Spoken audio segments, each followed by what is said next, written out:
Rick Burns, it is a pleasure to have you here on North Carolina Now, especially in the studios on the campus of UNC Wilmington. Thank you for joining us. Boy, it's great to be here, Mitch. I really appreciate it. Now, we're here to talk about one of your most recent documentaries, Debt of Honor, Disabled Veterans in America. What motivated you to tackle this particular subject? You know, the original motivation was a fantastic woman from South Florida, Lois Pope, a philanthropist who's been hugely involved in the cause of disabled veterans, who came to us and seeded the idea. And it really struck a chord, as I think it probably would in almost anybody. Here's this incredibly crucial aspect of the American experience. You know, we find it easier to deal with the idea of war dead than we do in a certain way with people who come back having left a part of themselves in the battlefield. You know, the men and women who've, made this their kind of life's work as historians, speak eloquently in our film about why that is. You know, it's a blatant reminder of the cost of war. And when we see someone, when we meet somebody who's served in that capacity and left such a piece of themselves, we don't always want to think about it. We don't always want to look at it too carefully, but in fact we have a moral duty to. And we live in a society where, as never before, most of us just are so remote from that experience. And so, when Lois Pope suggested the idea, kind of a huge 10,000 watt light bulb went on. And we were really interested in doing something which traced the history of it. Where did it, what's it been like over the course of the life of our republic to serve your country and to make a sacrifice that's so great. And of course, you were mentioning that this particular documentary, Debt of Honor, it goes as far back as the Revolutionary War, and it even comes up to some of the crisis that's going on in the Middle East. And looking at that, and you touched on it a little bit, but as these disabled veterans are coming back home, what's like the perception of the American people of them? It's interesting. That perception, the way America, both, the American people and our government has treated disabled vets has really evolved over time. The American Revolution, they really didn't have a lot of disabled vets. Some people were, but mainly if you got hit, you died. That was the reality. Medical technology being and ability being what it was up through the early part of the 19th century. And it's only with the Civil War, which we remember for the bloodbath that it was, and the shocking number of deaths, 750,000 by the most recent estimates. Civil War was the first time we began to be able to save people in significant numbers. So that's the first time we really create a meaningful, demographically meaningful group called disabled veterans. And so as it's pointed out in our film, the sleeveless, the armless veteran or the legless veteran became a sign of a Civil War veteran.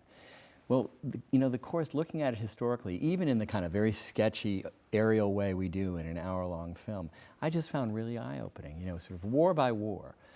From the Revolution, the Civil War, down through WW2, Korea, Vietnam, and Iraq and Afghanistan, you see an evolution of American governmental attitude, of changing attitudes in our society about what do we owe disabled veterans? What's the debt we owe to them? What do we have to pay back? How much should the government pay? What do we do? How do we restore them, help restore them? And it, I think, shines a very powerful light on our country, and particularly important now, because unlike most of the films I've worked on, where in some sense it's in the past, this one's in the present. And even though you find out a little bit about the American Revolution, and in fact, just parenthetically, to me, astonishingly, see two photographs of 99-year-old, 102-year-old veterans of the American Revolution. Who knew, Mitch, that there were photographs of men who had fought in the American Revolution? I was just, my eyes bugged out when I saw that. But even though we take you down through all that history, in a sense, the beating heart of the film are men and women today, 4 million Americans living today, 700,000 of them from the wars in Afghanistan and Iraq, who are disabled permanently. That's a huge population. And it's a testimony to, obviously, their courage and valor, to incredible gifts of, saving lives on the battlefield. But the more lives you save, the more permanently disabled veterans you have to manage, educate, care for, love, and embrace. And in a society that, since the Vietnam War, is separated, we've just shrunk away. No draft, no national conscription. It's so easy for people in my huge fraction of the American people, 99% of us, myself included, aren't going to the war and never will, and 1% are. It's so easy for us to, understandably, lose track of what that experience is, and therefore what we owe them, how it is a moral obligation, a debt of honor, as George Washington put it, to hold up, to embrace, to really care for the families of these people, these men and now men and women, and the men and women themselves. And also to realize we're doing it as much for ourselves as we are for them. These are incredible human beings. Now, you were talking about especially disabled veterans coming home because it's much greater now than, say, going back to the Revolutionary War. Now, one of the things that has been coming up consistently is post-traumatic stress disorder. Huge. And it seems like at times people have just made that a buzzword, and that 1 out of 3 may be diagnosed with PTSD. You know, J.R. Martinez, who is an Iraq veteran who's burned over 34% of his body, says something really striking in our film, and I'm sure he said it in many places.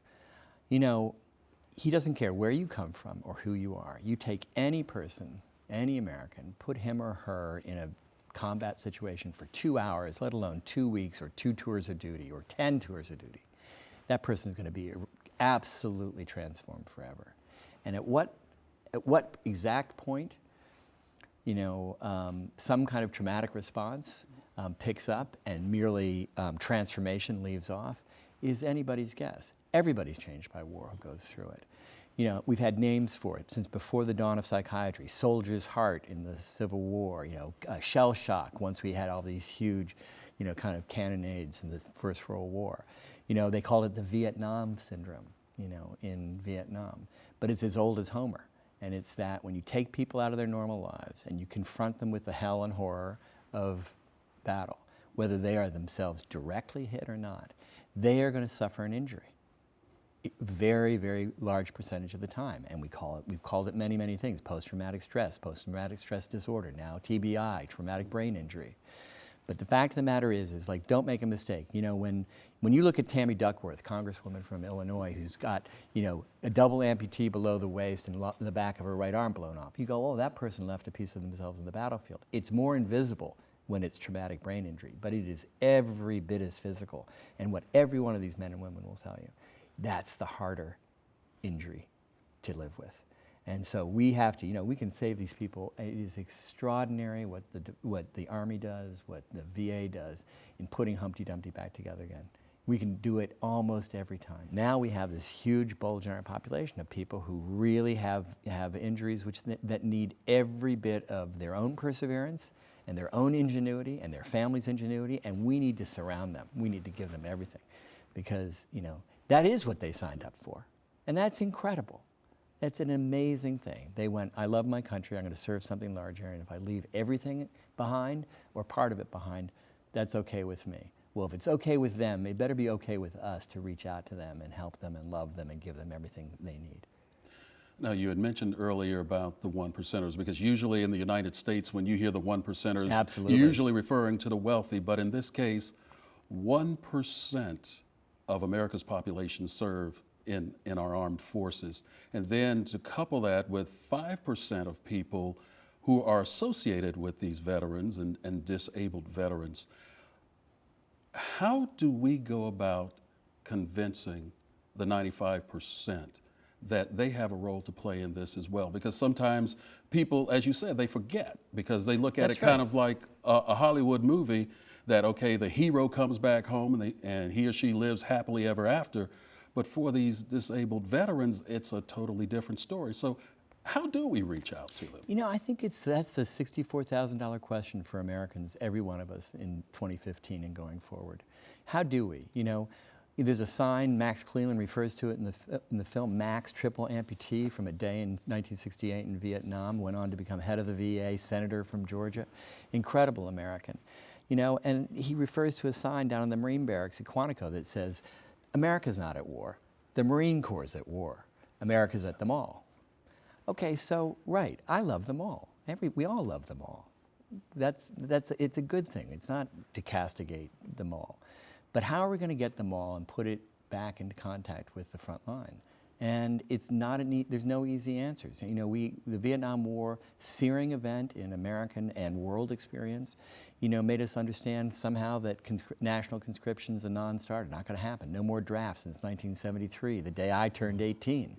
So I was glad I got a draft number, but had no chance of ever being drafted for something I've never regretted. But what I do regret is that with the end of the Vietnam War and the end of the draft, we kind of entered a funny kind of limbo in which the idea that we all have some duty to serve something larger seems to have just gone to them all. And, you know, none of us is the better for that. You know, obviously not the men and women who do serve something larger and understand service to country as inevitably involving this, but for those of us who don't, let's say, we don't have to do it, but we have to understand that we have to respect, serve, honor, and take care of those men and women who do. So how do you reach out to them? You know, some people are going to make a film. I happen to feel that, you know, if a kid like me, you know, who was out there protesting the Vietnam War as a 13-year-old in 1968 when Max Cleland was getting blown his limbs off on a hillside in Vietnam, if I start waking up to this, something must be going on. Something's happening in the country, and I feel we can really see it. And it's not just the proliferation of PSAs on TV, thank you for your service. There is a kind of a quiet but steady drumbeat that I know is going to get louder in the months and years to come that says, you know what? The Vietnam War is sort of behind us now. Let's go back to the model that we had in World War II, or in the Civil War, or in World War I. We owe a debt of honor to those who serve, and we owe our country to serve ourselves in some capacity, not necessarily military. So I think that we're going to move back the compass. You know, famously, you know, the late 20th century was the me generation. Well, I feel strongly we're already well embarked on a we generation, and you know, I'm glad that I've lived long enough to see it after the late part of the 20th century. And I think that it's gonna happen. But I would say, write your congressperson, you know, tell them what you feel about it. Reach out, volunteer your time. There are so many extraordinary organizations: Disabled American Veterans, Wounded Warriors, VSOs of every stripe in every community across this country. You know, what we need is a national movement of awareness of the resources that are out there. We need to empower the VA. Listen, we spend 4% of our national budget taking care of our disabled troops, our disabled soldiers and veterans. You know, we spend 17% goes to the DOD to make war. We can spend a little bit more than 4% to take care of the men and women who put it all on the line. You know, and it's not a political question. You know, even if it sometimes seems it is an absolute moral question. So what you want to do is you want to go out there, not for their sake, but for your sake. Go out there. Meet Max Cleland or meet the Tammy Duckworth in your community who's right across from you in the shopping aisle at the local supermarket, and go, what can I do for you? You know? And also, as Max says at the end of our film, it's the most powerful thing I've ever heard. I think it's the key to it. It's what we try to do. He said, if a disabled veteran comes up to you and wants to talk, just listen. What do you hope that people who view debt of honor, what do you hope they take away? Are they empowered, encouraged? What do you hope? You know, I think a national reconnection with the sense that we all want to live lives where we're connected to the meaningfulness of something larger, whether it's a religious, whether it's community, whether it's country, whether it's some particular goal, charitable cause, that, man and woman does not live by bread alone, but they also don't live by themselves alone. And, it's very, very easy to get caught up in our lives and forget that fact.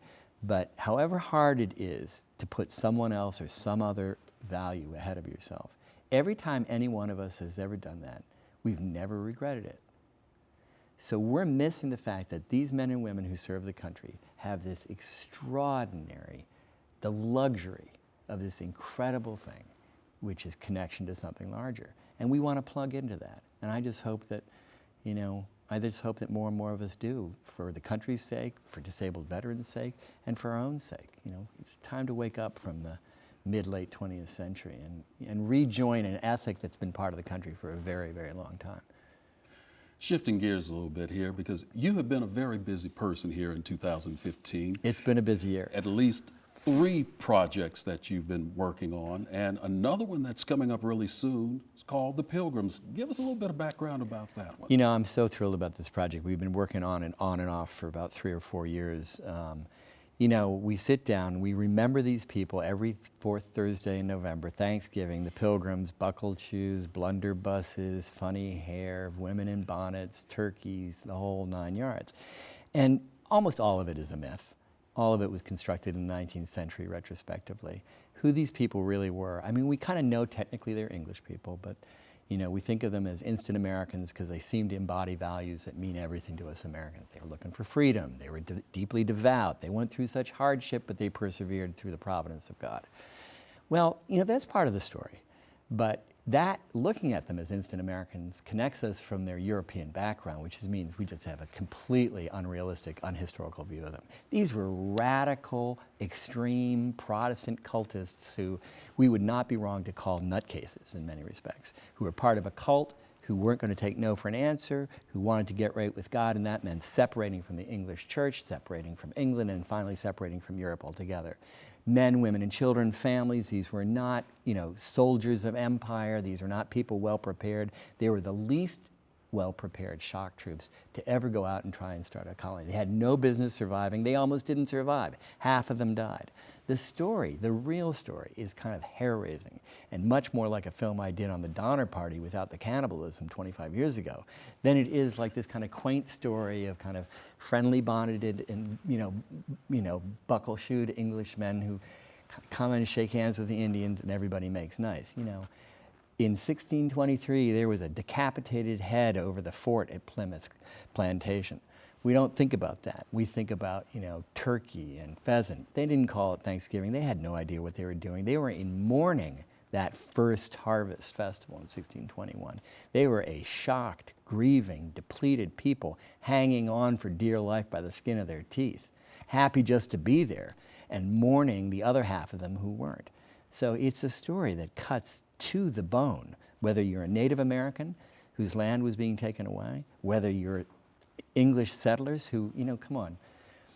America is the only country in the world in which the word colonial is not a kind of uncomfortable project for extracting resources from the far side of the world, but a quaint style of architecture in New England.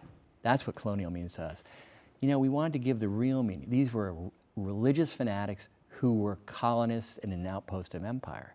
And it was touch and go, and they almost didn't make it 20 different ways. That they did is a minor miracle.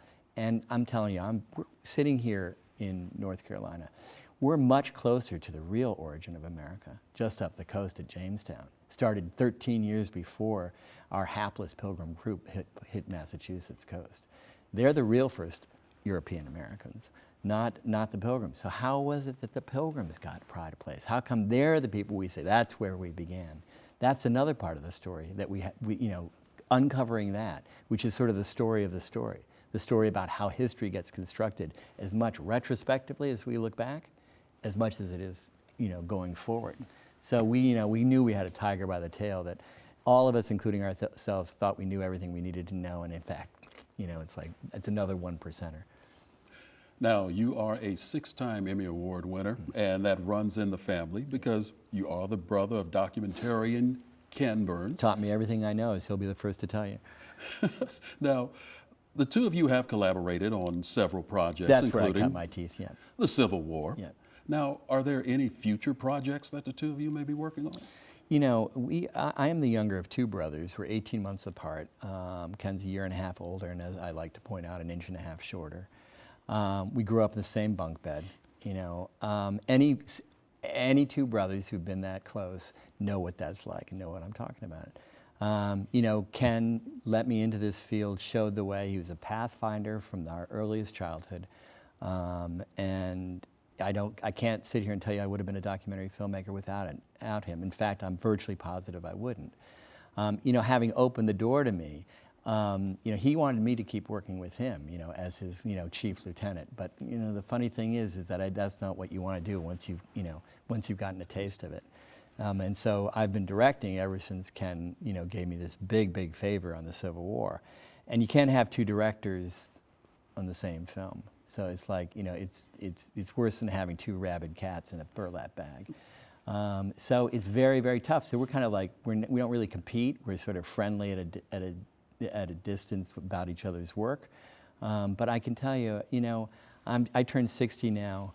You know, Ken's 61, 62, and I can feel that somewhere, I can't tell you what it is, somewhere there's going to be some project where, again, the light goes on big time for both of us, and we go, you know, Civil War, brother versus brother, North against South. You know, we were playing blue and the gray from the time we were 5 or 6, and brought up on stories by our grandparents on our father's side about the Civil War.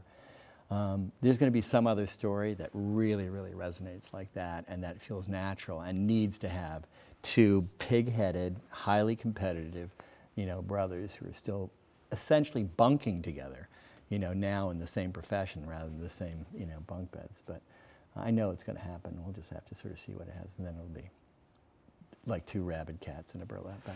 Rick Burns, thank you so very much for joining us here on the campus of UNC Wilmington. Thank you very much for your insights, and much continued success to you, sir. Thank you so much for having me, Mitch. It's been really great to talk with you about all this stuff.